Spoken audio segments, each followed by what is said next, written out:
lampu lit box ni mahal lah. Kenapa lampu lit box ni mahal sangat Kenapa tak boleh macam ring light ni Kenapa? Beli je lah ring light ni. Orang kata GS lit box ni mahal sangat. Kenapa tak boleh ring light je? Kita orang faham yang korang sangat-sangatlah menghargai duit korang. Tapi korang kena tengok kualiti juga. Tak boleh kemurah macam ni. Macam ring light. Kita beli ring light je lah.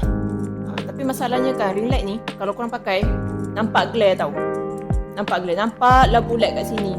Tu satu. Lepas tu dia fragile. Ni sikit lagi ni kalau kena tolak ke apa, memang jatuh lah, memang pecah lah, memang ketepuk kan. Tak apalah, beli je lah lit box. Baru berapa sebenarnya? Invest sikit je pun kan. Invest sikit je. Boleh dapat terang macam ni. Ni satu full body shot dah memang terang. Sampai kena turunkan exposure, tahu tak? Tengok ni.